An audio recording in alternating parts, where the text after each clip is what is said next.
on se retrouve dans une nouvelle vidéo de la série Dans la tête de. C'est une série de vidéos que je fais depuis maintenant 8 ans sur ma chaîne. J'ai eu l'occasion d'inviter une 50aine de personnes à ce jour pour parler de sujets divers et variés. Et aujourd'hui, je reçois Naomi pour parler du TDI, le trouble dissociatif de l'identité. Donc voilà, j'espère que cette vidéo sera utile pour les personnes qui s'intéressent à tout ça. Et sans plus tarder, je vais te demander du coup, Naomi, de te présenter de la manière que toi tu préfères. Je m'appelle Naomi, j'ai 26 ans et mes pronoms c'est elle. Et dans la vie, je suis artiste visuelle et je crée du contenu sur les questions de santé mentale et particulièrement de tout ce qui est autour du post-traumatique et des violences faites aux femmes et aux enfants. Et je suis aussi handicapée psychiatrique et du coup j'ai une vie qui s'adapte tout autour de mes troubles et de ma santé mentale et voilà, je sais pas quoi dire de plus. Je viens de remarquer que j'ai un trou immense dans ma chaussette. J'espère que ça t'a pas trop perturbé. T'as dit que t'étais malade psychiatrique. Est-ce que tu mets ce mot-là parce que tu as le TDI ou pour d'autres raisons? C'est un ensemble de choses. Moi je le vois comme un regroupement de diagnostics que j'ai eu autour du post-traumatique. Et globalement, en psychiatrie, il faut savoir que plus on est suivi longtemps, plus on va avoir des diagnostics différents. Il y a des études qui ont prouvé que justement la psychiatrie a cette particularité-là, c'est que les patients vont être beaucoup plus à comorbidité que dans les autres domaines. Et plus tu es suivi, plus on trouve des choses. Moi, personnellement, je me rattache surtout au fait que j'ai le cerveau qui fonctionne mal à cause des violences que j'ai vécues dans mon enfance et que ça impacte mon identité. Mais le TDI est pas... Je pense que si je n'avais que ça et si j'avais pas le stress post-traumatique complexe et le trouble borderline, je me considérerais sûrement moins handicapée. Ok, donc tu te dis en gros que si t'étais juste TDI, peut-être que tu vivrais moins difficilement que si... Enfin que là maintenant, vu que t'as une cumulation de plusieurs conditions. Ouais. En même temps, je pense qu'il y a peu de personnes qui ont juste un TDI vu que c'est très associé au stress post-traumatique, mais en tout cas, les symptômes de mon TDI sont pas les plus handicapants dans mon quotidien. Ok.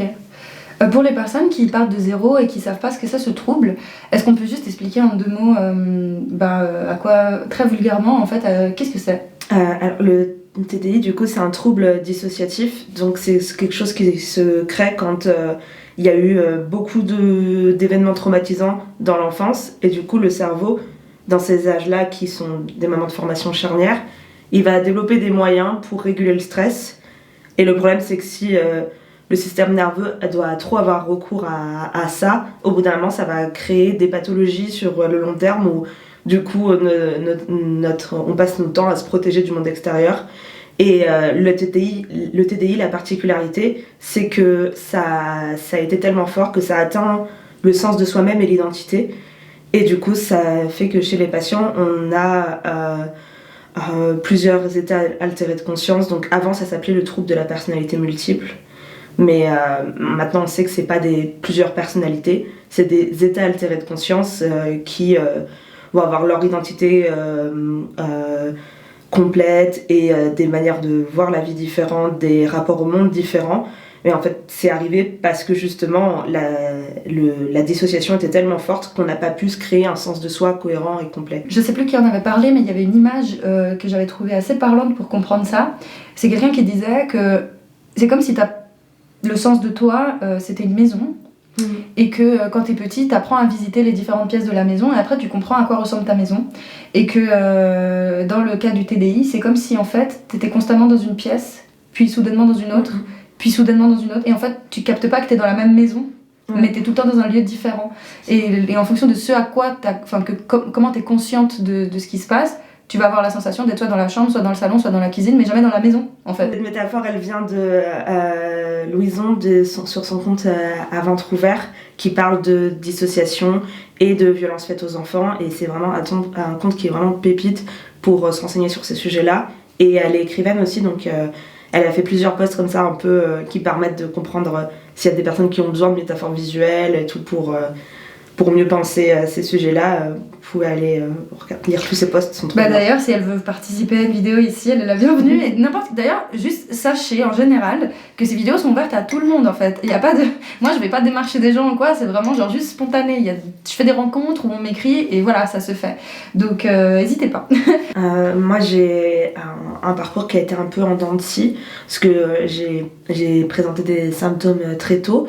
Et du coup, j'ai été suivie pendant l'adolescence dans les maisons des adolescents. C'est des endroits en France où les adolescents qui ont besoin de parler ou aussi ceux qui sont suivis par l'aide sociale à l'enfance peuvent avoir accès à des soins de santé mentale et autres. Donc moi, j'étais suivie là-bas. Après, j'ai vu des psychiatres quand j'ai arrêté le lycée, mais je pense que dans ces moments-là de ma vie, c'était tellement chaotique que ça n'a pas abouti sur grand-chose. Et de toute façon, on ne diagnostique pas la plupart des troubles à l'adolescence parce que à ce moment-là, on est encore trop instable dans qui on va devenir et comment on va fonctionner à l'âge adulte. Et du coup, après, j'ai eu quelques années où je devais travailler et je pense que mon cerveau a tout mis de côté pour que je puisse être fonctionnelle et payer mon loyer, gagner ma vie. Et j'ai décompensé en 2019. La décompensation en psychiatrie, c'est quand il y a des troubles qui sont sous-jacents depuis du coup soit la naissance, soit plusieurs années, et qui va avoir des événements déclencheurs qui font que d'un coup, tous les symptômes vont empirer. Et par exemple, moi, j'avais pas d'hallucinations avant, et quand j'ai décompensé, j'ai commencé à avoir des hallucinations. Donc c'est très impressionnant, ça fait un avant-après qui est très, en fonction des types de maladies et tout, mais qui est souvent très violent. Et là, du coup, j'ai été obligée d'être suivie, enfin j'avais pas trop le choix, notamment quand on parle d'hallucinations aux médecins, tu vois, qui prennent pas pareil que d'autres symptômes et que du coup t'es beaucoup plus vite redirigée vers de la psychiatrie. Et là j'ai commencé à faire des allers-retours en hôpital psychiatrique. T'avais quel âge du coup 20. En général la décompensation c'est entre 20 et 25. Donc du coup si vous avez passé les 25 de loin, normalement c'est bon. Vous avez pas. C'est drôle, les crises border que j'ai eu, c'est genre avant. Après j'en ai eu moins, bref. Je pense que c'est aussi, ça dépend vachement ça dépend des maladies et tout, mais c'est genre je crois que notamment le trouble borderline, moi aussi mes crises elles étaient déjà à l'adolescence, elles ont continué après, et je pense que tout le monde décompense pas de la même manière, mais globalement t'as certains, je crois que c'est plutôt ces choses-là, elles sont faites à partir de statistiques, donc ça veut pas dire pour le coup t'as peut-être des gens qui décompensent à 40 ans et bien sûr. Mais voilà. Et donc t'as fait cette décompensation en 2019, et est-ce que, si j'ai bien compris, avant 2019 t'avais des symptômes, tu avais conscience que ces symptômes étaient là? Non, j'étais dans le déni de tout ce qui se passait au niveau santé mentale. Mais alors, il y avait quand même quelque chose qui te menait à chercher de l'aide? Tu sentais qu'il y avait quelque chose, parce que tu dis que t'étais allée dans la maison des adolescents. Non, oui, ça c'était quand j'avais 16 ans et tout. Oui, à ce moment-là, c'était plus pour des raisons de problèmes familiaux. Donc je voyais pas le problème en moi, je me disais, ouais, ok, il y a des problèmes dans ma famille et tout, donc je le vis mal. Donc t'allais chercher de l'aide parce que tu vivais des trucs nuls et traumatisants, mais en fait, t'avais pas la notion du fait que t'avais des symptômes de détresse. Jusqu'au moment où t'as décompensé en 2019. C'est ça. Ok.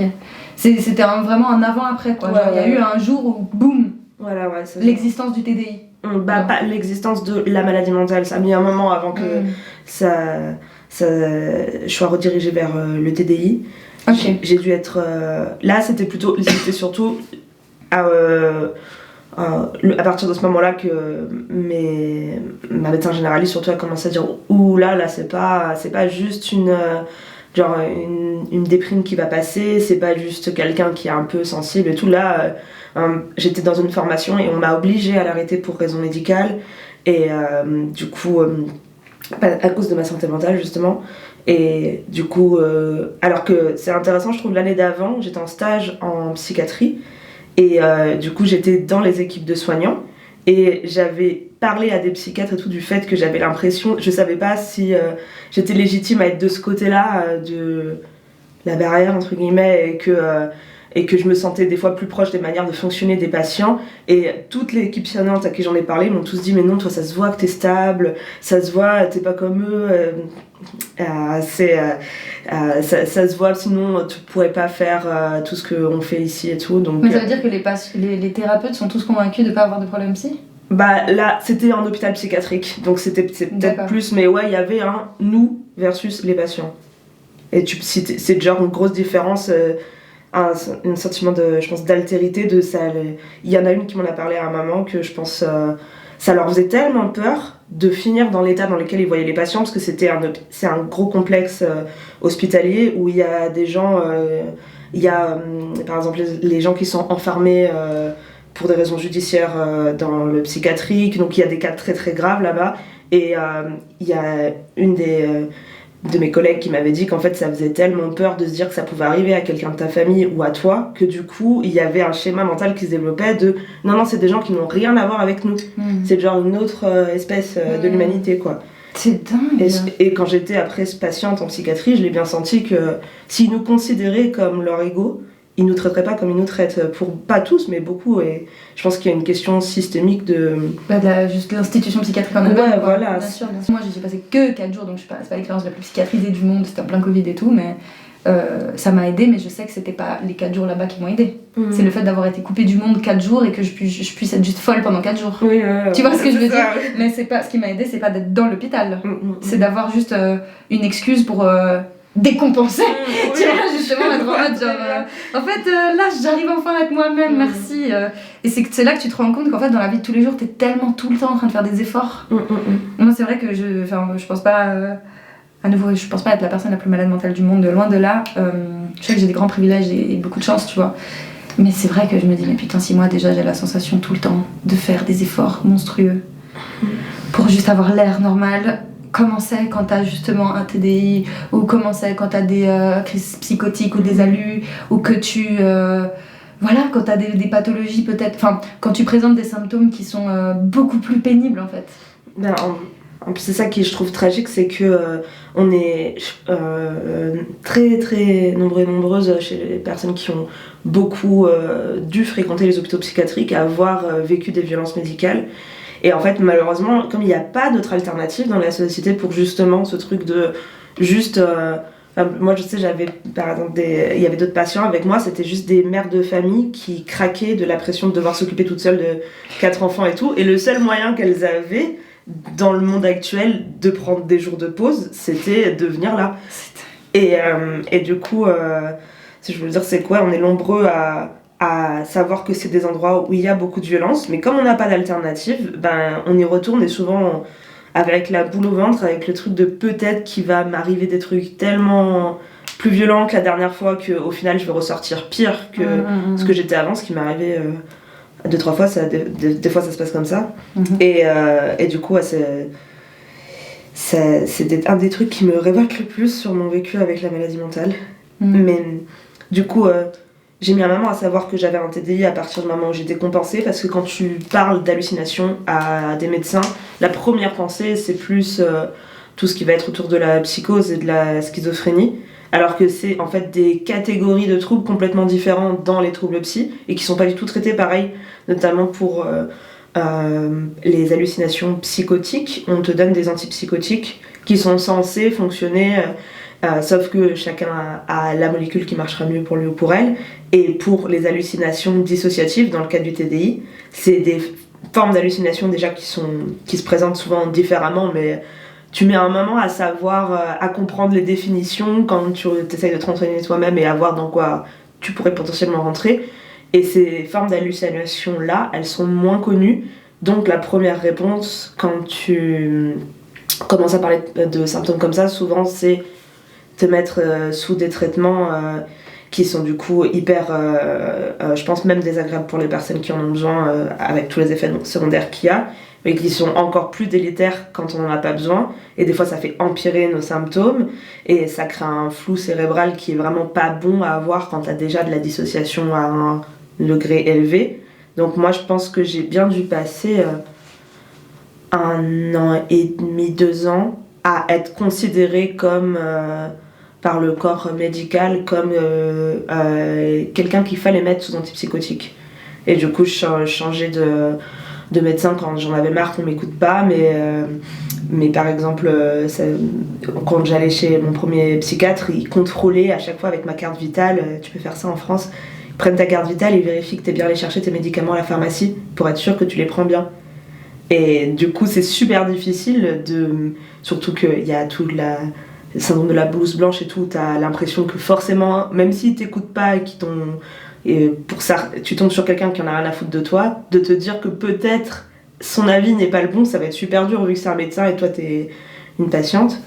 Et du coup, je pense pendant 1 an et demi, j'ai pris des traitements qui m'aidaient pas du tout à avoir du coup un accompagnement qui était pas du tout adapté à ce que je vivais. Et du coup, je faisais que régresser. Et au bout d'un moment, j'ai rencontré une psychologue qui a été beaucoup plus à mon écoute. Et à ce moment-là, j'ai commencé à tomber sur du contenu sur le TDI. Et ça, au début, j'en pensais rien de particulier, mais ça a fini par tourner un peu dans ma tête. Surtout, c'était des périodes où j'étais beaucoup hospitalisée, donc t'as le temps de réfléchir. Et à un moment, j'ai parlé d'un de mes symptômes, du coup, des voix dissociatives. C'est le fait d'entendre des voix, mais pas à cause d'une psychose, à cause de la dissociation. Et souvent, c'est plus comme si quelqu'un pensait dans ta tête que des voix que tu sais qu'il n'y a pas quelqu'un dans la pièce qui parle. C'est pas autant extériorisé que dans d'autres types d'ALU. Attends, juste une petite parenthèse. Ce que tu essayes de dire, c'est que quand tu as des hallucinations psychotiques, tu sens vraiment comme une personne étrangère à toi. Ça dépend, je pense, des cas, mais le terme, c'est hallucination intrapsychique. Hallucination peut-être extrapsychique, je sais plus. Mais en tout cas, les hallucinations intrapsychiques, c'est quand tu as des choses qui te sont imposées au niveau de ta pensée. Et du coup, genre par exemple, avoir des flashs. Et tu vois, par exemple, dans le stress post-traumatique, il y a beaucoup de gens qui ont ça, ou les troubles associés au post-traumatique, c'est d'avoir des flashs du moment traumatisant. Mais pour autant, on sait que le monde devant nous n'a pas été remplacé par le moment du trauma. C'est plus comme une image mentale qui est imposée, qui est très forte, et qui du coup, ça perturbe dans le lien au monde extérieur. Les troubles dissociatifs, ça peut impacter le rapport à la réalité, mais on reste conscient de la réalité. Par exemple, quand une personne avec un TDI dit j'ai plusieurs personnes dans ma tête, cette personne-là sait qu'il n'y a pas littéralement des petits gens qui auraient ouvert une porte et se mettent là, alors qu'avec la psychose, pendant les crises, il y a un rapport à la réalité qui peut être coupé, avec du coup des choses qui arrivent la personne va avoir des croyances qui sont irrationnelles, qui sont pas en lien avec ce qui se passe devant elle et avec le réel. D'ailleurs, c'est une des grosses parties je trouve, les problématiques d'être traité comme si tu avais des symptômes psychotiques quand tu as un TDI ou un autre trouble dissociatif, c'est que c'est difficile de faire comprendre à tes médecins. J'entends des voix, mais je sais qu'elles sont dans ma tête. Et je sais que je suis pas coupée de la réalité, j'ai pas besoin que vous me rameniez au réel, je sais le faire toute seule. Et il y a beaucoup de psychiatres qui ont encore du mal avec ça. Et ma psychiatre, je sais qu'elle m'avait proposé de me faire une attestation pour quand j'interagis avec des soignants, pour expliquer que je ne suis pas quelqu'un qu'il faut ramener à la réalité. Parce que la réalité t'es dedans, quoi. Ouais, c'est ça, je suis consciente de ce qui se passe et tout, juste un sentiment de détachement, mais pas une coupure totale. Est-ce que tu peux nous donner des exemples dans ton quotidien de trucs qui t'arrivaient, que tu questionnais pas, et maintenant tu sais avec le TDI que c'est ça que ça veut dire? Surtout les amnésies, parce que c'est un des critères diagnostiques dans le TDI, donc il y en a 3, c'est avoir les identités multiples des amnésies et souffrir de ces symptômes. Et moi, comme beaucoup de patients, j'avais pas du tout conscience que j'avais des amnésies alors que j'en ai des très sévères, parce que en fait mon cerveau comblait le vide et du coup soit je me disais que par exemple ça arrive souvent que mon mari me dise genre ça fait 1 heure que je t'attends et moi je suis persuadée que ça fait 5 minutes. Et ça peut être, c'est souvent confondu avec d'autres choses ça aussi, mais ça peut être du coup que moi il y a 55 minutes que j'ai vraiment perdu. Et du coup là-dedans, à partir du moment où je sais que je peux oublier des choses, on peut me dire t'as dit ça, t'as fait ça, et si je m'en souviens pas, ça veut pas forcément dire que la personne ment. Que je peux... Ah, parce qu'avant, en fait, en gros, tu partais du principe qu'on te manipulait, en fait. Parce que quand on te disait, ouais, t'as dit ça, t'as fait ça, et que tu t'en rappelles pas, pour toi, c'est, mais t'es en train de m'inventer une vie, quoi. Ouais, j'ai plein d'amitiés qui m'ont arrêté à cause de ça. Non. Surtout quand j'étais ado, mais après, ça, c'est... Je gérais un peu... Ouais, non, même quand j'étais jeune adulte, mais ouais, plein de trucs de genre... J'avais l'impression que j'avais une espèce de malédiction où je tombais sur plein de personnes qui me mentaient sur ce que je leur disais. C'est trop bizarre, comme pourquoi les gens font ça? Et ça rend parano, quoi, parce que du coup tu t'en persécutais. Et ça doit pas aider à ce que les symptômes se diminuent, quoi. Puis même maintenant, je sais que ça arrive, je pense, même pour les personnes qui n'ont pas d'amnésie, ça peut arriver que quelqu'un te mente un peu sur ce que t'as fait, ou genre, non, je te jure, tu m'as pas dit qu'il fallait que je poste ça à la poste, ou des trucs, ça arrive dans les interactions sociales, et moi, c'est très angoissant pour moi, le fait de savoir que je ne peux jamais être sûre.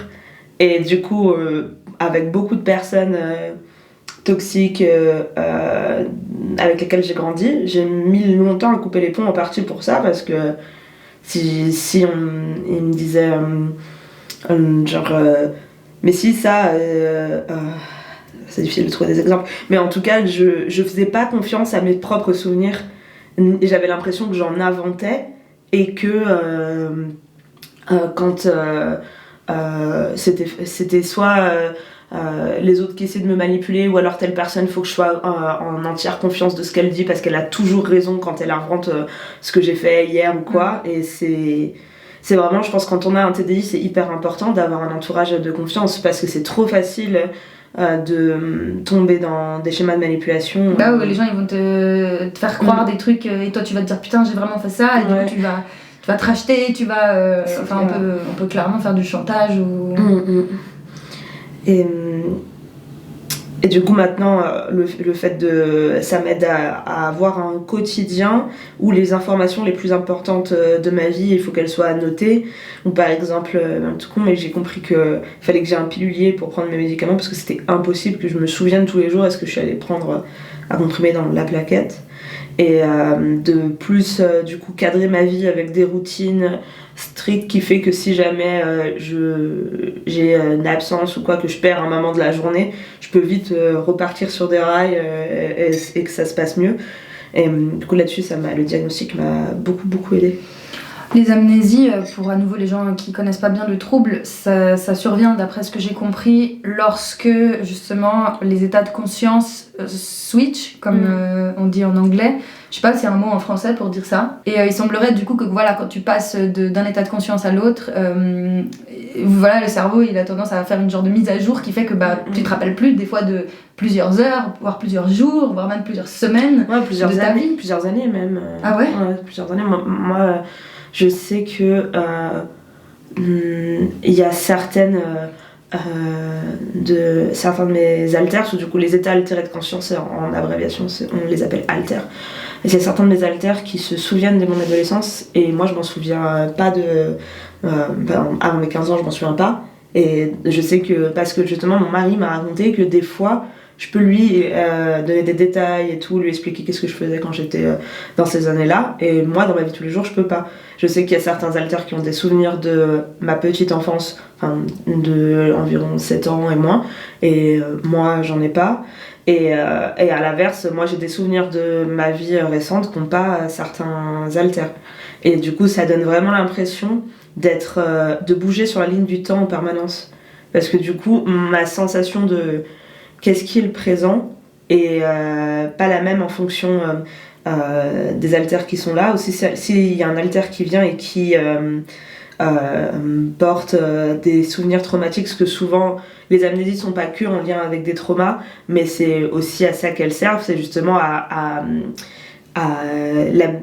effacer à mettre de côté plutôt les souvenirs traumatiques, pour que les alters qui gèrent la vie de tous les jours puissent fonctionner. parce que le TDI c'est vraiment un trouble qui aide à se défendre et à se protéger de la violence et des traumas.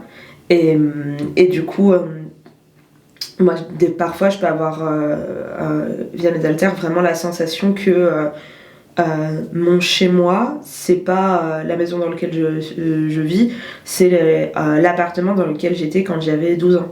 Et du coup, de me sentir complètement perdue, ça arrive ça arrive du coup que je reconnaisse pas mon mari aussi. C'est à cause de ça, et que du coup ça me donne une sensation de j'habite chez un inconnu, je sais pas ce que je fais là, et c'est hyper angoissant, même si le TDI c'est vraiment un trouble qui peut bien se cacher, donc si je ne parlais pas de tout ça, à ce moment-là je serais juste un peu silencieuse et on sait pas ce qui se passe dans ma tête, mais n'empêche qu'intérieurement c'est très impressionnant à vivre, soit d'en avoir, soit qu'on me le raconte, soit que j'en ai un souvenir partiel par exemple, de voir mon mari dans mon appartement et d'être surprise qu'il y a un homme chez moi. Parce que du coup, c'est ça que ça te fait ? Ouais. Genre, tu le vois et tu dis, c'est qui lui ? Oui, c'est ça. C'est rare que ça arrive à ce point, heureusement. Après, en période, si j'ai eu par exemple un événement traumatique qui est arrivé récemment, ça va m'arriver plus souvent. Mais des fois, ça peut être partiel, où du coup, par exemple, je croise mon mari et j'ai l'impression qu'il y a une part de moi qui dit c'est mon mari, je le connais, ça fait 8 ans qu'on est ensemble, je sais très bien qui c'est, et une autre part qui dit attends, c'est qui lui, on le connaît pas. Fais attention, on le connaît pas. Et du coup, ça me crée de l'hypervigilance par rapport à des choses où, par exemple, ça se manifeste au quotidien, que je sursaute beaucoup quand je le croise dans l'appartement, ou s'il me touche sans me prévenir, genre juste l'épaule comme ça, je peux crier ou quoi, parce qu'il y a une partie de mon cerveau qui le considère comme un intrus. Et ça diminue avec la thérapie, mais ça reste encore assez présent dans mon quotidien. T'as dit qu'avec les amnésies, que t'as pu réinterpréter, genre où tu t'es dit putain voilà maintenant je comprends mieux, qu'en fait comme on disait c'était pas de la manipulation, en fait c'est qu'il y avait vraiment des amnésies. Est-ce qu'il y a d'autres choses qui t'ont paru super obvious, où tu t'es dit mais c'était donc ça? Notamment sur les identités multiples. J'ai eu une période quand j'avais 17 ans où quand on me demandait comment je m'appelais, je répondais pas mon prénom, je disais je m'appelle Chloé, et ça venait malgré moi. Et après j'avais un peu honte de moi, je me disais mais tu attires l'attention ou quoi, pourquoi tu dis des trucs c'est pas vrai, et je me culpabilisais beaucoup de ça. Et en plus forcément c'est difficile à comprendre pour si par exemple j'étais avec j'ai le souvenir d'une fois où j'étais avec des amis à moi et on venait de rencontrer un groupe de gars, et j'ai pas sorti le prénom qu'elle me connaissait, et forcément le regard des gens à ce moment-là est un peu déstabilisant, donc ça c'est là genre mais pourquoi t'as dit que tu t'appelais comme ça? Bah oui, c'est ça. C'était hyper gênant. Mais pour toi c'est plus fort que toi quoi. Ouais, parce qu'à ce moment-là c'était les haltères peuvent reprendre le contrôle, ça peut être quelques secondes, ou ça peut être que par exemple il y a plusieurs haltères qui sont au contrôle, et que du coup ça fait des va-et-vient entre l'un et l'autre, et du coup ça peut se manifester comme ça, de dire un truc et toi t'as l'impression qu'on t'a un peu comme si quelqu'un avait pris possession de ta bouche pendant quelques secondes ou plus, et du coup ouais, ça c'est hyper impressionnant à vivre, et aussi sur tout ce qui était autour des changements de plan de vie, de manière de me voir très très brusque, ou souvent comment dire, je pouvais passer de, par exemple j'ai une période où quand j'avais 16-17 ans où je voulais un bébé maintenant tout de suite, parce que j'étais persuadée que c'était le truc qui allait régler toutes mes questions de vie et tout, et du coup je jetais ma pilule puis je la reprenais dans la poubelle après, et je comprenais pas pourquoi je faisais ça, et d'un coup et si j'avais du retard sur mes règles, j'allais passer genre 20 minutes où j'étais là j'espère que je suis enceinte, et 20 minutes après à me dire mais putain je suis complètement con, pourquoi j'ai pas fait les choses comme il faut, et à flipper et me dire putain comment je vais faire s'il faut que j'avorte et tout. Et du coup des trucs comme ça, quand j'y ai repensé après, justement, ma psychologue, elle m'avait dit, c'est un peu comme si mes haltères, ils essayaient de tirer la couverture vers eux avant que j'ai conscience d'eux et qu'on essaye de recréer un fonctionnement comme une personne qui aurait pas de TDI.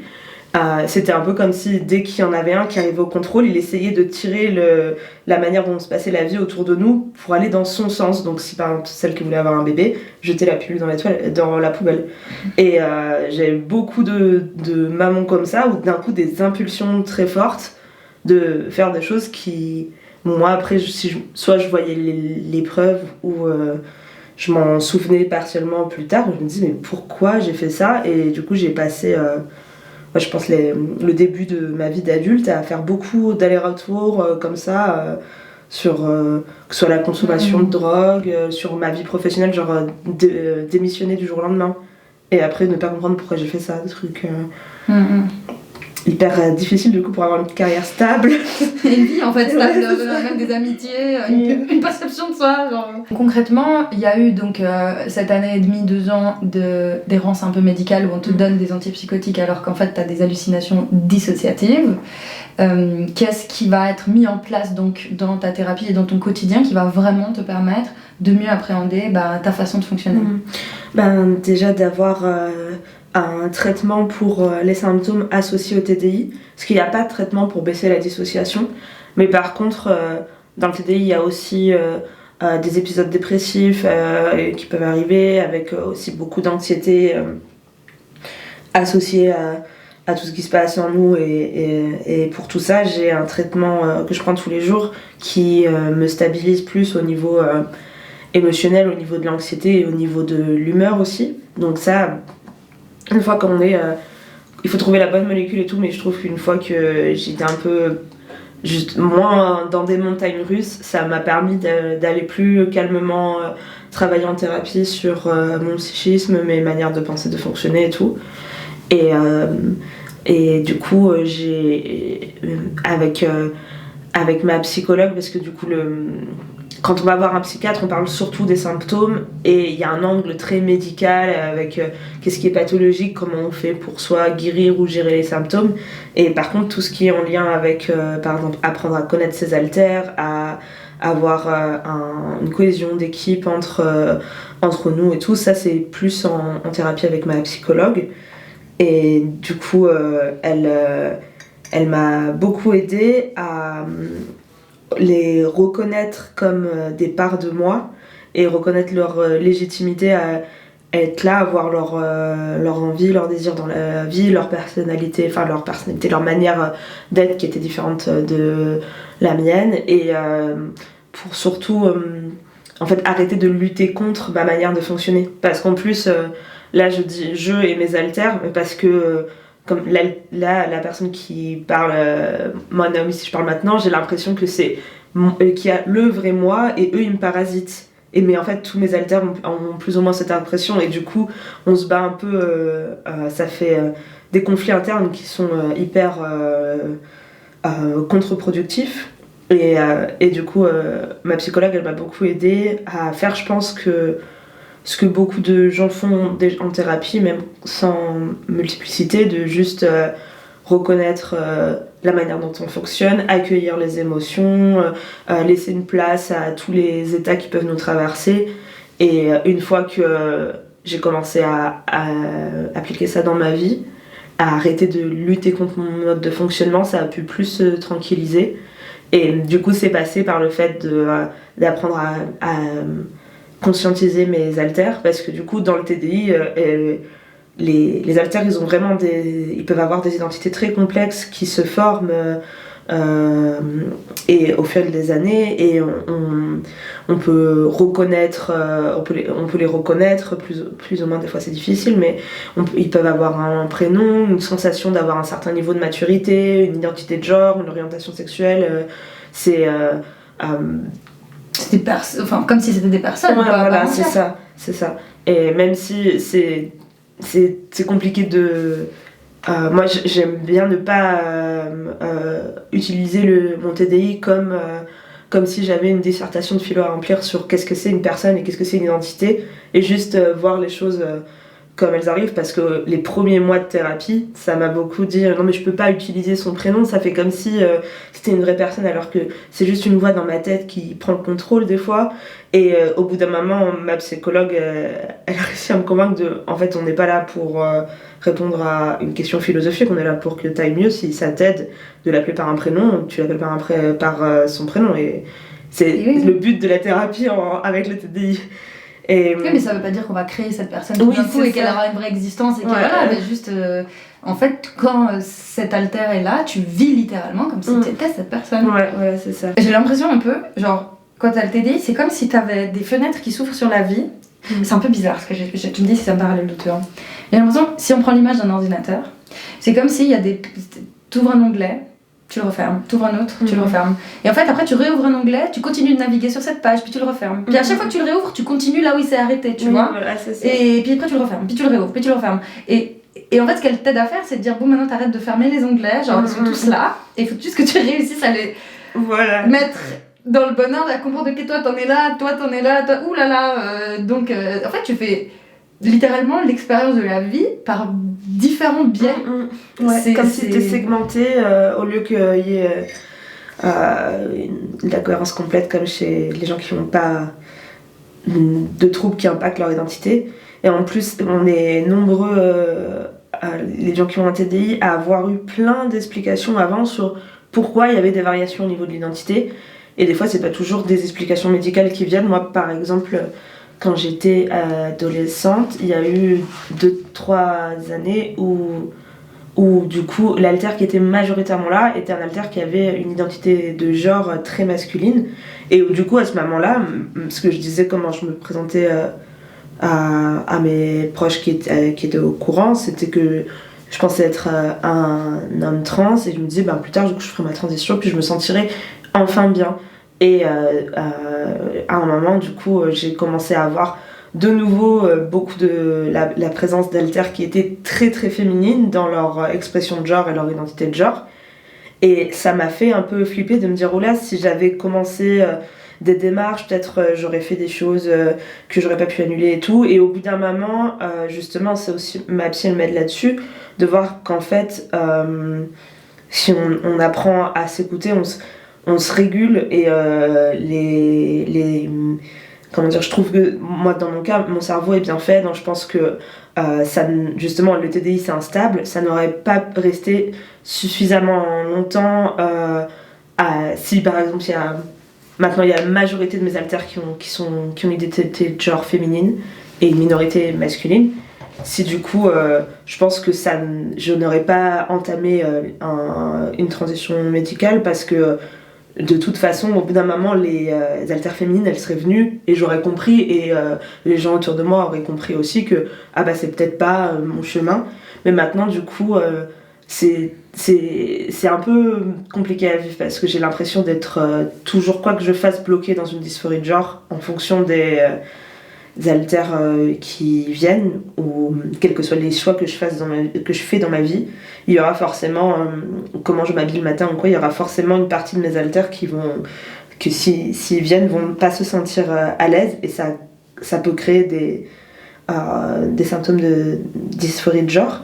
Mais du coup maintenant j'essaye plus d'accueillir les identités notamment masculines, de leur laisser une place, d'avoir des vêtements qui permettent d'exprimer leur identité pleinement, et ça aide beaucoup qu'ils soient reconnus par notamment mon mari, comme du coup, même si encore une fois ils peuvent pas avoir une expérience d'homme dans le monde social, parce que ils sont pas là assez souvent quand on est dans le monde social. Mais par contre, le TDI, je trouve que c'est beaucoup une histoire de compromis, de dire ok, comme la majorité de mes identités a besoin d'être une femme dans l'espace public pour se sentir bien, mais du coup, dans quel espace est-ce que les alters masculins peuvent exprimer leur masculinité, quelles sont les personnes autour de nous qui sont safe pour par exemple accepter de nous genrer comme on a envie d'être genré, même si l'expression de genre suit pas. Et du coup, là-dessus, ça m'a enlevé une grosse une très grosse épine dans le pied de plus lutter avec moi-même et de pas avoir honte parce que avant c'était un peu le cas, genre mes haltères masculins avaient honte de repasser de mes identités féminines, et les identités féminines avaient honte de repasser dans des barres masculines. Et là maintenant ça va beaucoup mieux, et je trouve je pourrais conseiller là-dessus, parce que il y a pas beaucoup de, c'est difficile de trouver du contenu là-dessus, mais pour les personnes qui ont des symptômes comme ça de dysphorie de genre mais qui sont pas liés à une transidentité, que ça n'empêche pas de trouver des ressources dans les contenus faits par les personnes trans. Ça veut pas dire parce que par exemple on consomme du contenu que ça nous fait du bien, c'est pas ça, s'approprier un vécu qui n'est pas le nôtre. Non, mais c'est juste qu'il y a des outils qui peuvent c'est servir ça. en fait. Mais c'est difficile de s'y autoriser quand on sait que je rentre pas complètement dans les cases, mais en partie oui. Mais en général quoi. Ouais. Genre même, je sais pas, les outils pour les personnes dépressives peuvent servir des gens qui ne le sont pas du tout. Moi en ce moment je m'intéresse beaucoup aux outils qu'utilisent les personnes autistes pour se comprendre, parce que la question c'est pas de savoir si je le suis vraiment ou pas, mais surtout de voir si ça m'aide, peut-être que ça va me dire un truc sur moi, tu vois. Et puis si finalement juste ça m'aide et ça dit rien de moi, tant mieux. Et si je découvre un truc sur moi, encore tant mieux. Enfin, tu vois, genre, juste c'est clair. Y a pas de... Ça m'énerve trop quand je vois des fois dans des contenus un peu souvent TERF ou très conservateurs, de brandir l'exemple de oui, mais on doit pas autoriser les transitions de genre parce que regardez, il y a des jeunes filles qui pensent qu'elles sont des garçons parce qu'elles ont été traumatisées et qu'elles ont des problèmes mentaux. Bonjour, it's me. Mais pour autant, genre, ça ne m'a jamais aidé même quand je pense faire une transition et tout, ça m'a jamais aidé qu'on m'invalide dans mon ressenti de genre. Ce qui m'a aidé justement, c'est qu'on me laisse vivre pleinement tout ce que je ressentais, et que comme ça, que je puisse être serein à l'époque, et que je puisse me dire voilà, c'est une option qui existe dans notre monde et c'est cool. Mais voilà, moi j'ai peut-être besoin d'un tempo pour savoir si ça me correspond, qui est différent des autres, mais c'est à moi de si gens je peux m'écouter quoi. Genre voilà. Laisser les gens expérimenter des choses, se questionner, tester, faire des conclusions elles-mêmes. Voilà, c'est ça. Puis s'il y a de l'instabilité, de toute façon une transition de genre ça se fait sur le temps long, donc si la personne elle le verra au bout d'un moment, que si l'identité du genre vers lequel elle veut aller, c'est pas un désir qui est stable dans le temps, elle s'en rendra compte toute seule. Je sais pas si tu voulais aborder ces thématiques-là, mais est-ce que tu veux parler de tes haltères ? Ça te dit ? Ouais. Présente-les-nous. Moi j'ai conscientisé à peu près environ, je pense, 13 haltères, quelque chose comme ça, et j'ai du coup les haltères dans le TDI, ils ont souvent des rôles ou du coup soit de porter les souvenirs traumatiques, ou des rôles de protection vis-à-vis du corps et de l'identité au global, et ou des rôles de soins. Et moi, c'est peut-être pas le cas chez tout le monde, mais chez moi ils sont très catégorisés, où c'est vraiment l'impression des fois que c'est des programmes avec vraiment un but très précis, et du coup formation 1, formation 2, formation 3. J'ai 2 haltères protecteurs qui sont Chloé et Ian, qui ont tous les deux des identités de genre très opposées, où Ian il est très masculin et Chloé est hyper féminine, et je trouve ça intéressant de voir que pour me protéger, mon cerveau il a envoyé une meuf genre que si elle choisit comment elle s'habille, c'est talons hauts et mini-jupe, et un mec un peu qui aimerait bien pouvoir avoir l'air viril et tout, mais du coup le combo marche bien de ce que, notamment par exemple ils vont souvent arriver si je me sens par exemple dans des situations d'harcèlement de rue ou des choses comme ça, où je me sens qu'on me manque de respect, qu'on envahit mon espace, et du coup c'est un peu des fois pas impressionnant, mais ça peut être un peu curieux de voir ça de l'extérieur, où je peux passer de quelqu'un qui était un peu timide ou quoi, et puis d'un coup on envahit trop mon espace, où on me fait trop peur, et là d'un coup je vais me tenir plus droite, je me sens plus affirmée, et du coup ça m'a permis plusieurs fois de sortir de situations ok, ça aurait été plus dur si j'étais restée là. et j'ai aussi une altère qui est un peu un rôle de maman dans ma vie et vis-à-vis de mon corps et tout, parce que j'ai plus de contact là en attendant avec ma mère, et je pense que c'est vraiment l'idée de la figure maternelle intérieure, c'est hyper positif pour aller vers la guérison. Genre, comme je peux pas aller vers ma mère pour avoir du soutien, bah, mon cerveau il a créé une maman dans ta tête. Voilà, et je pense que ce serait vraiment elle. Par exemple, je voudrais pas qu'on m'enlève mes haltères, notamment parce que il y a elle dans le lot. Et en plus c'est super intéressant parce que elle, avant que je commence à être traitée pour mon TDI, c'était une haltère hyper suicidaire. Elle s'appelle Lisa, et vraiment qui faisait TS sur TS, qui disait que faisait que répéter en boucle dans ma tête que le monde était horrible, que je voulais absolument pas vivre dans cet univers-là et tout. Et en fait, à un moment, elle est venue en thérapie et ma psy l'a écoutée en lui disant qu'elle avait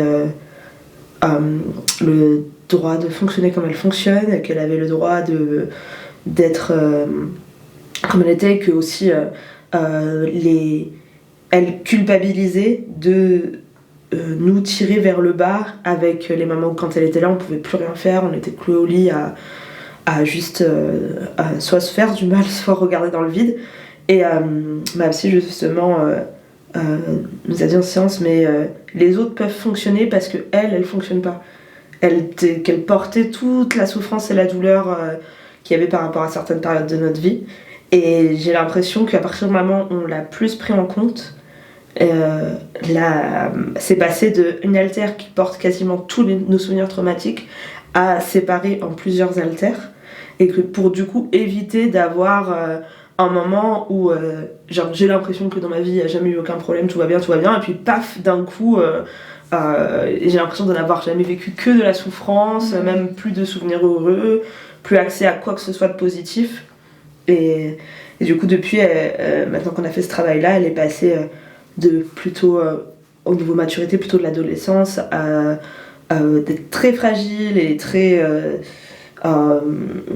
compliqué de la gérer dans le système, à un niveau de maturité qui s'approche plus de notre âge réel, et à avoir du coup on a l'impression qu'en fait on a appris à utiliser sa sensibilité pour avoir plus de la tendresse envers nous-mêmes, avec nos parts enfants, au lieu de lui faire porter toute la charge traumatique qu'on avait accumulée au fur et à mesure des années, qu'elle pouvait pas porter toute seule en fait. Et dans le TDI on a... Excuse-moi juste, Lisa c'est la même que maman ou non? Oui. Ok. C'est-à-dire parce que du coup, ça me paraissait un peu déroutant de me dire que l'altère que tu vois comme une maman, c'est celle qui te pousse à te suicider. Ah, mais à l'époque, je la voyais pas comme... Ah, ok. Donc c'est maintenant que tu la vois comme... Ouais. Elle est passée du coup d'un rôle de juste porter les souvenirs traumatiques à être plus des... D'où le fait que tu as dit que tu as converti sa sensibilité en fait. Voilà, c'est ça. Avant, elle réagissait et elle souffrait, et maintenant en fait, elle utilise ça pour protéger en fait. Voilà, c'est ça, voilà. Ok, il y a Lisa, il y a Yann, t'as dit, il y a Chloé. Ouais, et puis après il y a plein de petits, parce que sinon c'est pas drôle. T'as plein d'enfants aussi? Ouais, des ados. Des ados qui sont bien rigolos. Et j'ai plusieurs haltères enfants, bon, des tout petits. J'adore les enfants. J'adore tellement les enfants. Moi aussi, je travaillais en crèche avant. Tu sais, j'ai des trucs Animal Crossing dans la chambre à côté, je me suis demandé, est-ce que si elle voit ça, ça va la traiter. Ça, c'est le jeu de mon enfance, je sais pas si c'est une ref, mais. Non, j'avais pas de console quand j'étais petite. Ah, ok. C'est vraiment genre un jeu très très enfantin, je sais pas si tu vois à quoi il ressemble. Oui, je vois, ouais. C'est vraiment genre un monde que mignon, que doux, que. J'ai plein de peluches chez moi, justement. Je peux me mettre dans ce. Je me mets peut-être un petit. Ça, comment on appelle ça, tu fais une petite cabane avec des couettes et je mets toutes mes peluches et là je suis. Et du coup, tous ces enfants là, comment tu les as découverts, enfin ces enfants et ces ados? Les enfants, du coup, les petits, il y a un petit garçon, Adrian, deux petites filles, Maya et Nina, deux petites filles qui ont environ 7 ans au niveau de la maturité, et une toute petite fille qui a 2-3 ans, Lavande.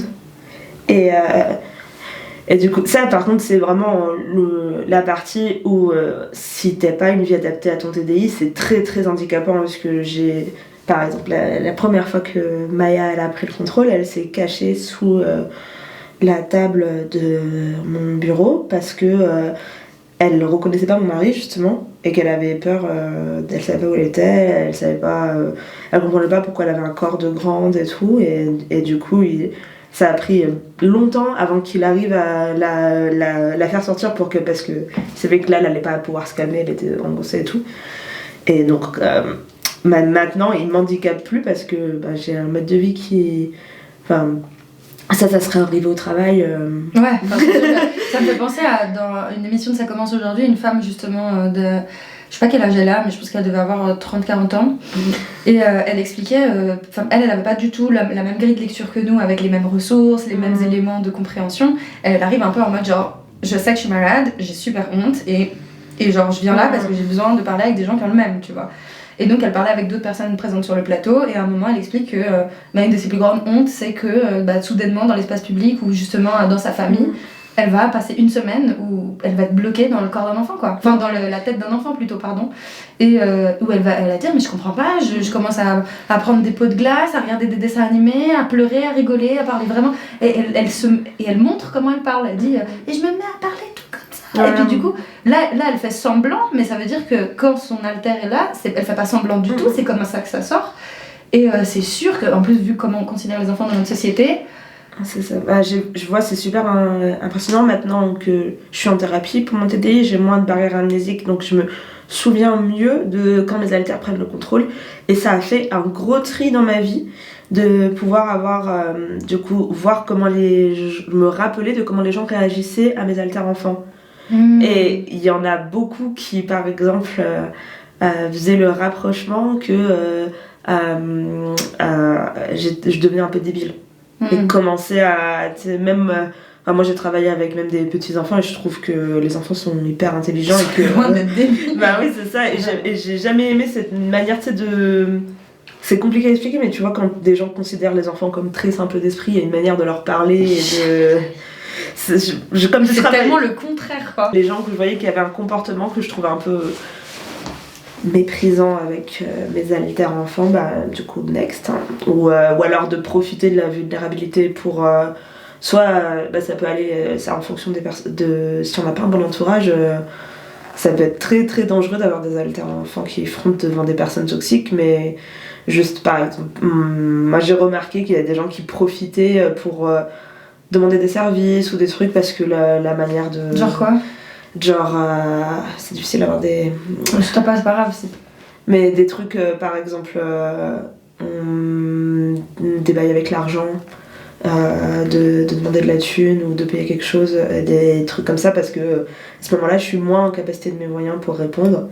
Et du coup, on manipule quoi, comme si c'était... Ouais, voilà, c'est ça. Et c'est une des raisons le plus, quand je pense à maintenant quelqu'un qui rentre dans ma vie et tout, je me dis beaucoup, est-ce que je lui ferais confiance avec mes alters enfants?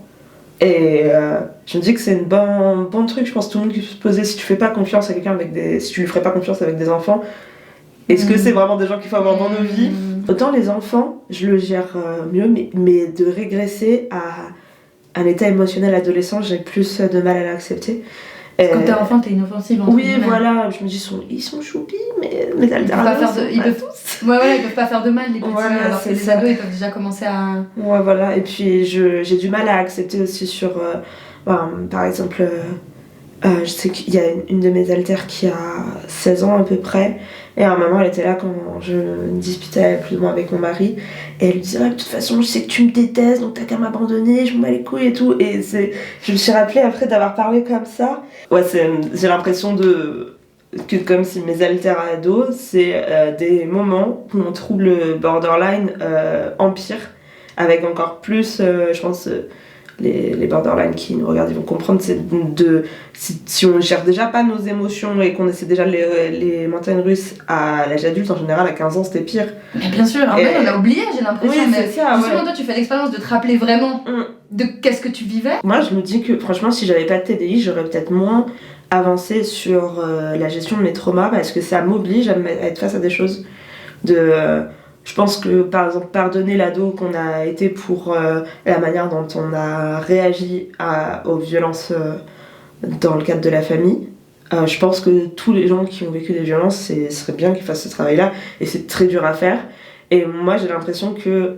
Alors, le TDI, c'est pas un avantage, mais dans le cadre du suivi, pouvoir travailler sur mes haltères, ça me permet de progresser aussi sur mes symptômes post-traumatiques de manière générale, de mieux gérer mon trouble borderline et tout. Même si on pourrait croire que ça fait... À un niveau, tes diagnostics ils se cumulent et ils te rajoutent en difficulté, mais dans certains cas, j'ai l'impression que je suis contente de pouvoir avoir cet accès, cette part de moi, et de pas justement devoir me dire mais pourquoi je faisais ça quand j'avais 15 ans, je me rappelle plus du tout, je peux pas du tout me reconnecter à ça. En fait, c'est intéressant quand tu me parles comme ça, parce que c'est vrai qu'a priori, on pourrait se dire les personnes TDI ont une vision incomplète de la vie, puisqu'elles passent d'un état de conscience à l'autre et qu'à chaque fois, il y a des lacunes. Genre, tu vas être un enfant, donc tu as des lacunes sur le monde des adultes, et puis après, tu vas être une femme, tu vas avoir des lacunes sur le monde des hommes, et puis tu vas être un homme, et puis tu vas... Enfin, c'est vrai qu'a priori, on pourrait se dire du coup, t'as jamais une expérience complète de la vie, vu que t'es tout le temps quelqu'un d'autre. Mais moi, je pense que c'est très exactement l'inverse. C'est l'exact contraire. C'est-à-dire qu'une personne qui vit le TDI et qui en a conscience et qui arrive à en parler, elle fait une expérience de la vie qui est vachement plus complète et qui est beaucoup plus parlante en termes de qu'est-ce qu'on est censé comprendre de ce monde de merde, quoi, qu'une personne qui a pas de TDI. Et moi, c'est pour ça que je suis obsessed avec le fait d'écouter ces personnes, parce que je me dis, mais en fait, on a des adultes qui ont la conscience de ce que c'était d'être un enfant, qui se rappellent de ce que c'est de vivre des injustices. Et la majorité des autres adultes qui n'ont pas ce trouble, on a juste oublié, quoi. On a juste accepté que cette violence existait, on a enterré l'enfant qui était en nous, et juste maintenant on vit la vie en normalisant l'agressivité perpétuelle, l'injustice et tout, tu vois. Et je trouve que chez les personnes TD qui en parlent, il y a vraiment cette notion de « mais rappelez-vous, quoi ». Ça me fait penser sur... je me dis de manière générale, comment ton cerveau gère les traumas qu'on vit dans l'enfance parfois. Moi, je me dis, franchement, je préfère 1000 fois prendre l'option de là actuellement de ça m'a fucked up et je suis hyper handicapée et tout, plutôt que de prendre l'option de ça m'a pour certaines personnes, j'en ai vu dans ma famille des gens qui ont été rationalisés là-dessus et disent en fait c'était pas si grave, mais du coup je vais éduquer mes enfants comme moi j'ai été éduquée. Et en fait t'as tout un truc de, je pense, tu vois, genre si j'avais ces souvenirs là et si j'avais imprégné tout ce que j'ai vécu avec mes traumas et que je le vivais bien, j'aurais eu peur que ça... Je pense qu'il y a une proportion des gens comme ça où du coup c'est normaliser le fait qu'on traite les enfants comme on nous a traités nous. Et on reproduit. Ouais, voilà, c'est ça. Et moi, on continue de générer cette merde collectivement. À mon avis, le pourquoi il y a autant de gens qui se méfient des personnes TDI en mode genre non mais c'est pas possible, vous romantisez le trouble, vous êtes en train d'inventer... déjà romantiser sa pathologie, ça fait partie du fait d'être fou. Juste, on romantise notre folie pour survivre avec cette folie. Ne faites pas confiance à nous pour en parler d'une manière qui vous convient, parce que ça vous conviendra jamais si vous acceptez pas le fait qu'il y a des gens qui fonctionnent différemment de toute façon. Ouais. Donc, et je pense du coup qu'il y a des gens qui se méfient parce que pour eux c'est inaudible que ce soit possible qu'un cerveau humain revive littéralement quelque chose de son enfance à un moment donné. Genre pour l'imaginaire commun, le fait de vivre juste du syndrome post-traumatique, c'est déjà impossible à comprendre, genre pour beaucoup de gens. Mais alors en plus de ça, que ça se manifeste sous cette forme-là, parce que moi j'ai l'impression que le TDI c'est juste une forme extrême de réaction post-traumatique en fait. C'est ça, voilà, ouais. Puis en plus, je trouve qu'il y a aussi des questions de... Moi, ça m'énerve que le TDI ait été mis dans oh là là, aujourd'hui on se pose trop de questions sur son identité. Alors que c'est... Enfin, déjà... C'est pas une question d'identité. Voilà, c'est un trouble qui impacte l'identité, mais ça ne vient pas du fait que... même si je pense qu'il y a un focus sur l'identité et l'individu qui impacte les contenus sur le TDI qui vont atteindre le grand public. Genre on le voit par exemple que moi quand je tombe sur...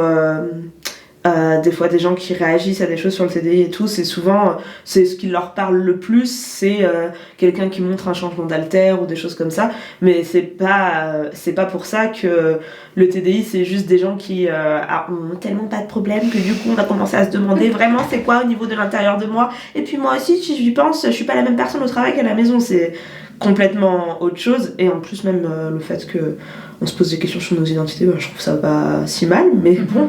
Non, mais c'est surtout pour parler de la dimension traumatique, quoi. Et on y revient constamment. Tous les gens que j'ai reçus ici pour parler de troubles psy reviennent constamment à la même chose. En vrai de vrai, j'ai souffert, quoi. J'ai souffert et juste maintenant je dysfonctionne dans cette norme. Et on a dit que j'avais ça. Mais l'origine de tous ces trucs-là, c'est tout le temps la même chose en fait. C'est vivre de la violence, vivre de la violence.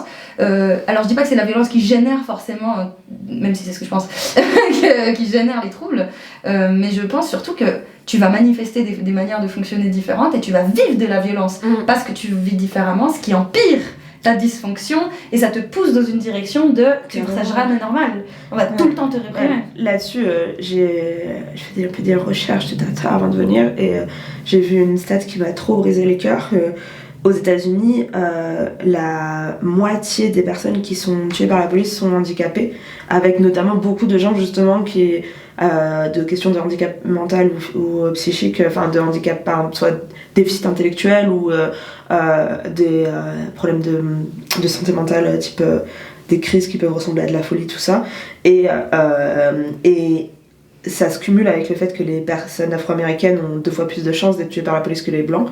Et du coup, les personnes noires américaines qui sont aussi handicapées dans une forme de handicap qui empêche d'obéir aux ordres pour que le policier ne tire pas, ils sont très nombreux dans les décès de meurtres de la police américaine. Et je trouve que ça montre vachement comment, en fait, non seulement on développe des dysfonctions parce qu'on a été violenté pour beaucoup, et en plus après on nous punit en permanence jusqu'à même pour ça que la question de lutter contre la psychophobie, c'est pas juste parce qu'on n'a pas envie que vous utilisiez ouais, c'est ça, ça va plus loin, c'est que vraiment il y a des gens qui en meurent en fait de la manière dont la société voit les gens qui sortent de la norme et dans la manière dont la société traite les personnes qui sont considérées comme en dessous de l'échelle sociale. Et notamment, c'est pas parce que il faut une certaine forme de privilège pour pouvoir être entendu dans la sphère publique. C'est pour ça qu'il y a une catégorie de personnes qui ressort. Si vous regardez le contenu sur la santé mentale... c'est Chen. Moi, c'est parce que je suis bourrée de privilèges que je me permets de le faire. Mais même moi, je vois aussi que c'est parce que j'ai le temps, parce que j'ai eu la chance d'avoir un mari qui m'a dit tu restes à la maison, tu fais ce que tu veux et tu te reposes. Et du coup, je peux créer du contenu et tout. Mais les personnes les plus précarisées qui cumulent avec des troubles psy, c'est elles les premières sur le champ de bataille. Et elles sont complètement elles sont marginalisées. C'est des personnes justement que si elles s'expriment, on va pas les écouter. Parce qu'en fait, pour qu'on t'écoute, il faut que tu puisses parler de toi avec un langage qui correspond à la norme dominante. D'où mon obsession, moi, de me faire comprendre, en fait. Moi, je passe littéralement ma vie à essayer de comprendre ce que je vis et de le faire comprendre, en fait. Tu vois, et justement, le but, c'est de faire en sorte de créer des ponts entre les gens qui peuvent pas être écoutés ou que vous voulez pas écouter et des gens qui devraient écouter. Et du coup, entre deux, il y a des personnes comme toi, comme moi, qui sont un peu un pied dans ces mondes-là où on te stigmatise, où on te dit que t'es fou, que machin. Et on a un autre pied où on nous dit mais ça va, toi, t'en parles bien. Oui, mais bon, t'es pas vraiment ouf, toi. Oui, bon, mais t'es stabilisé. Tu vois, genre non, j'ai juste eu une myriade de privilèges grâce à 1000 choses qui font que là maintenant je peux t'en parler et je peux t'en parler avec le recul. C'est un peu comme les transfuges de classe en réalité. On va jamais écouter des gens de classe pop et tout qui parlent avec leur langage de classe pop, avec leur mentalité de classe pop, etc. Entre guillemets, quoi que ça veuille dire. Par contre, si t'es transfuge et que tu peux parler avec un langage académique de ton vécu de cassos, ah oui, alors là, très pertinent, très pertinent. Mais non, écoutez les gens fous dire quand ils sont fous qu'ils sont fous. Écoutez les gens pauvres avec leur langage de pauvre et leur mentalité de pauvre, parler de leur pauvreté. Je trouve que surtout sur le YouTube américain, t'as beaucoup de chaînes qui sont un peu spécialisées dans le fait de faire de la réac, de contenu qu'ils considèrent comme cringe, et il y a beaucoup de trucs qui tournent sur les identités queer et les maladies mentales, donc avec beaucoup de gens qui reprennent pour se moquer des gens qui montent leurs haltères, des gens qui ont le TDI et tout. Et je trouve que c'est une violence tellement forte en fait, nous, si on n'a pas l'air fou, si on n'a pas l'air malade, c'est parce que on met énormément d'efforts pour cacher nos symptômes, parce que c'est une question de survie. Et si à un moment on se dit bah là je vais allumer ma caméra et je vais faire en sorte, parce que aussi quand on filme et tout, si ça peut vous paraître oui mais j'ai jamais vu quelqu'un où c'était autant visible les symptômes, la personne elle enregistre, elle est peut-être toute seule chez elle dans un moment où elle se sent en sécurité, donc c'est pas dit que si vous la croisez dans la rue ses symptômes seront aussi visibles, peut-être que oui peut-être que non, et du coup le fait que j'ai l'impression comme taper sur le clou qui ressort jusqu'à ce qu'il soit comme les autres bien enfoncé dans le bois, et que genre voilà, dès qu'on montre un peu, dès qu'on ose parler juste de souffrance mentale et encore plus particulièrement de troubles psy, il y a un backlash de non, taisez-vous, vous êtes cringe, vous faites honte, si vous pouvez en parler comme ça, c'est voilà, c'est ça. Ouais, en gros, si vous pouvez en parler comme ça, c'est bien que vous êtes pas folle, oui, mais en même temps t'as pas été hospitalisée de force, etc. Mais en fait, bah tant mieux. Ça veut dire que moi si j'ai la carte, j'ai déjà été hospitalisée de force. De toute façon, j'ai l'impression les valides, donc les valides, c'est les personnes qui sont pas handicapées, elles ont une image mentale pour beaucoup de ce à quoi ressemble le fou, le malade mental. Et en fait, il y a beaucoup de violences ou de microagressions autour du fait qu'on ne correspond pas à leur image de la personne malade. Ou enfin, moi quand j'ai dit par exemple que j'allais faire un dossier de reconnaissance de handicap, que maintenant j'ai eu, du coup je suis reconnue dans mon pays handicapée sévèrement, il y a énormément de mes proches qui m'ont dit mais non mais tu vas pas l'avoir, toi t'es pas handicapée, sur même si des gens à qui je parlais pas de mes symptômes, qui me voyaient pas au quotidien, pas vraiment des proches du coup mais des gens de mon entourage, parce que je pense qu'ils déjà de pas comprendre qu'on n'est pas tout le temps en crise, et que je pense qu'ils ont l'image inconsciente de ce qu'on voit dans les films autour de la folie, et aussi dans l'imaginaire collectif des phrases du coup qu'on va sortir aux gens de elle est trop jolie pour être en dépression, où elle a fait des études donc c'est pas possible que cette personne soit sur le spectre de la schizophrénie, c'est pas possible que tu sois autiste parce que t'as des amis, des phrases comme ça on les entend tout le temps, et en fait je pense qu'au bout d'un moment il faut comprendre que l'image que ces gens-là ils ont dans leur tête du parfait malade, ça n'est personne, en tout cas personne en permanence. Et du coup, ça sert à rien d'essayer de s'y conformer parce que c'est pas possible en fait. Et en plus, ça serait régresser parce qu'au final, ce qu'ils veulent nous voir, c'est d'un côté, il faut que tu t'écoutes pas tes symptômes et que tu prennes sur toi. Mais d'un autre côté, si tu veux qu'on te reconnaisse, il faut que tu montres à quel point tu souffres. T'as pas le droit de sourire. Si tu nous as dit que t'étais en dépression, il faut t'arrêter de rigoler, d'avoir des moments où t'es bien parce que tu dois être que malade. Donc en fait, on est tout le temps en pardon, quoi, dans tous les cas. Est-ce que du coup, tu veux donner un mot de la fin pour qu'on boucle cette vidéo après avoir dit autant de choses intéressantes? Je sais pas si ça t'a plu autant que moi, mais moi j'ai trouvé que c'était passionnant. Je voudrais dire déjà que, en fait, tout le monde a le droit de demander de l'aide. Donc si vous vous êtes reconnu dans mes propos et que vous pensez que peut-être vous pourriez être concerné par le TDI, il n'y a aucune honte à ça, et c'est normal d'en ressentir quand même, malheureusement, et vous avez le droit d'aller voir soit un psychiatre si vous voulez des réponses médicales, ou des psychologues, ou d'en parler à vos proches de ce que vous vivez, parce que les diagnostics c'est pas des autorisations à souffrir, c'est une constatation des symptômes de la personne, mais vous n'avez pas à culpabiliser si vous vous reconnaissez alors que vous n'êtes pas diagnostiqué. Et dans tous les cas, surtout si vous avez vécu des violences dans l'enfance ou des événements très difficiles, vous méritez d'être aidé et entendu, que vous rentriez dans une case définie par les manuels diagnostiques ou pas. Vous méritez qu'on vous écoute et qu'on vous prenne en compte. En tout cas, si tu veux suivre le travail du coup de Naomi, tu peux le faire sur Instagram. Ton compte c'est partiellement moi. Est-ce que tu as d'autres supports que tu veux que je partage ou... J'ai une boutique Etsy où je mets des reproductions de mes œuvres, donc des prints et tout, d'illustrations, et j'ai aussi un zine à colorier, un livret de coloriage sur le thème des émotions, et que j'ai bien aimé faire, donc voilà. Moi je trouve que tes dessins sont vraiment très beaux, moi ils me parlent beaucoup, et peut-être que j'en passerai pendant la vidéo, mais voilà, je t'invite à aller voir du coup le travail de Naomi. Merci encore une fois d'avoir accepté de raconter tout ça ici. Merci à toi. J'espère que ça s'est bien passé pour toi, et n'hésite pas du coup dans les commentaires à réagir avec bienveillance et respect comme d'habitude. Nous du coup aujourd'hui on va s'arrêter là, mais on se retrouve la semaine prochaine pour une nouvelle vidéo, et d'ici là prends soin de toi, bisous.